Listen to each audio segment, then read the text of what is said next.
Assalamualaikum warahmatullahi wabarakatuh. Waalaikumsalam. Kami dari kelompok 1 akan mencoba menjelaskan terkait studi kasus pada materi akuntabilitas. Next.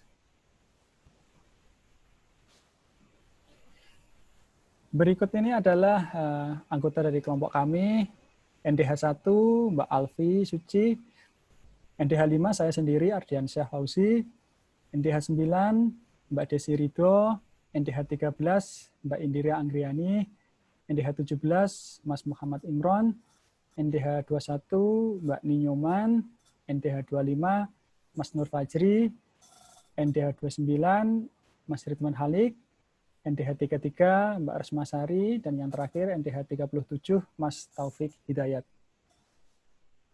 Next. Pada presentasi kali ini kami akan mencoba menjelaskan terkait analisa dan identifikasi masalah terhadap video Aku dan PNS Hebat. Next. Berikut ini adalah outline dari presentasi kami. Yang pertama adalah analisa kondisi pada video. Yang kedua adalah identifikasi masalah. Yang ketiga, kondisi ideal. Yang keempat, alternatif pemecahan masalah. Yang kelima, dimensi akuntabilitas. Yang keenam, alat akuntabilitas. Dan yang terakhir adalah kami akan membahas nilai akuntabilitas yang dapat diambil. Selanjutnya, penjelasan akan disampaikan oleh Mas Taufik. Oke, terima kasih. Jadi bisa dilihat dari ini analisa kondisinya pada di video. Gambar pertama itu terlihat seorang bernama Jaya yang ragu untuk menjadi seorang ASN. Padahal dia sudah sampai pada masa pelajar.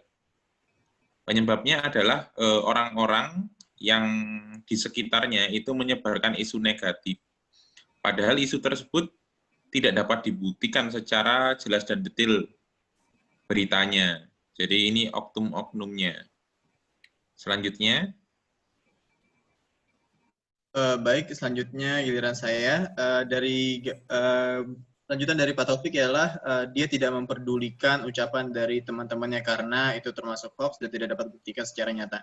Dari gambar 6 ini, Jaya berdiri di profesi Latsar CPNS yang sebentar lagi menjadi PNS. Dia tetap melanjutkan dan tidak memperdulikan perkataan teman-temannya untuk menjadi PNS. Nah, setelah itu dia ditempatkan di kemungkinan dari gambar ini di sebuah pelayanan publik, diperkirakan di kantor kelurahan atau kantor kecamatan tahun 2014. Dia terlihat melayani publik dengan baik dan juga berintegritas sesuai dengan materi akuntabilitas yang telah diberikan oleh fasilitator. Berikutnya. Baik, kalau dilihat dari slide ini, terlihat gambar 8, itu kondisinya sedang berlangsung rapat internal, di mana membahas tentang LPJ, yang warganya harus tahu apa yang sudah dilakukan kelurahan. Karena pada pelajaran akuntabilitas yang telah kami dapat, akuntabilitas itu terbagi menjadi 2, akuntabilitas vertikal dan horizontal, di mana akuntabilitas vertikal itu harus dilaporkan kepada atasan, dan akuntabilitas horizontal harus dilaporkan kepada masyarakat. Namun terlihat pria yang paling kanan di gambar ini tidak setuju dilakukan transparansi kinerja kepada masyarakat sekitar. Namun, Bayu sependapat dengan pimpinan rapat untuk tetap melaporkan kinerja kepada masyarakat, bukan hanya kepada petinggi saja. Baik, selanjutnya.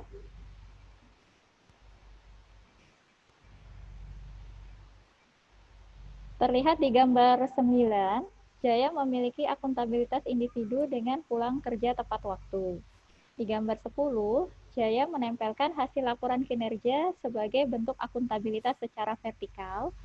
Dan di gambar 11, Jaya memiliki akuntabilitas personal dengan menolong korban kecelakaan. Slide selanjutnya saya serahkan kepada Bapak Moderator. Oke. Baik, berikutnya selanjutnya presentasi diberikan oleh Mas Imron. Oke, terima kasih Pak Ketua. Saya akan menjelaskan tentang identifikasi masalah, tentang isu negatif PNS. Yang pertama, yang kedua PNS harus sehat mental, yang ketiga PNS yang kurang memaknai nilai akuntabilitas. Yang pertama apa?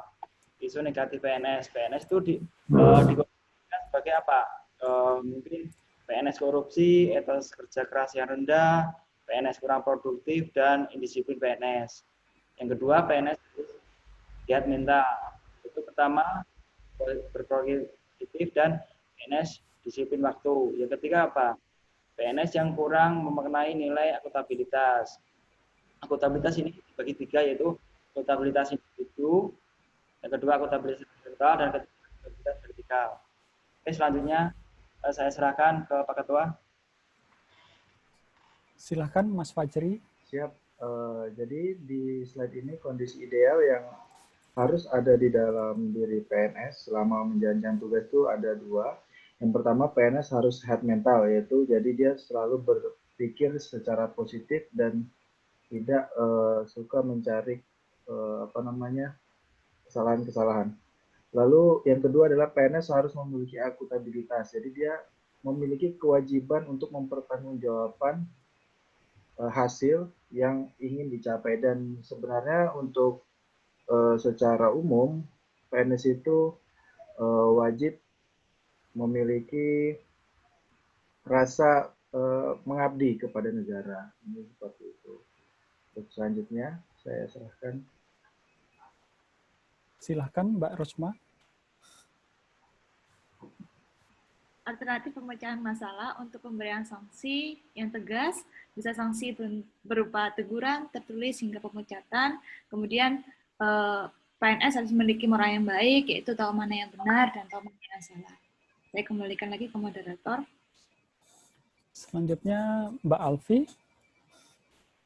Dimensi akuntabilitas yang ada dari video tersebut, yang pertama adalah akuntabilitas kejujuran dan hukum, yang ditunjukkan dengan bagaimana Jaya datang dan pulang kerja tepat waktu sesuai aturan, kemudian ketika berkendara dia juga mematuhi peraturan lalu lintas. Kemudian akuntabilitas yang kedua adalah akuntabilitas proses, di mana ditunjukkan bahwa Toko Jaya memberikan pelayanan publik dengan ramah, cepat, dan responsif. Dia juga melayani masyarakat, memberikan layanan publik tanpa adanya unsur KKN. Yang terakhir adalah adanya transparansi publik dengan cara memberi laporan pertanggungjawaban publik tentang hasil kerja yang ditempel di depan kantor tempat dia bekerja. Selanjutnya silakan Mbak Indira. Untuk alat akuntabilitas di Indonesia itu terdapat 3, yaitu ada perencanaan strategis, kontrak kinerja, dan laporan kinerja. Tetapi pada video ini hanya ada 2 alat akuntabilitas yang terbahas, yaitu perencanaan strategis yang ditunjukkan dari instansi Pak Jaya telah menyelesaikan pembangunan jalan desa yang sudah direncanakan, dan laporan kinerja yaitu ditunjukkan dari proyek jalan desa yang dibangun sudah dibuat laporan kinerjanya untuk internal dan eksternal. Saya kembalikan lagi ke moderator. Berikutnya nilai-nilai publik akan dijelaskan oleh Mas Taufik. Oke, nilai-nilai publik yang dapat diambil adalah 1, mampu mengambil pilihan yang tepat dan benar ketika terjadi konflik kepentingan antara kepentingan publik dengan kepentingan sektor kelompok dan pribadi. 2, memperlakukan warga negara secara sama, adil dalam menyelenggarakan pemerintahan dan pelayanan publik. 3, menunjukkan sikap perilaku yang konsisten dan dapat diandalkan sebagai penyelenggara pemerintahan. Silakan selanjutnya. Selanjutnya silakan Mbak Desi.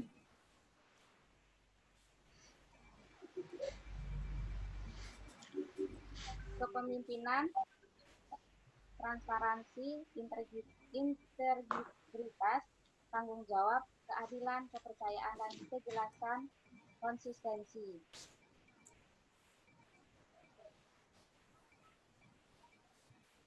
Baik, demikian presentasi dari kelompok kami. Terima kasih. Wassalamualaikum warahmatullahi wabarakatuh. Waalaikumsalam.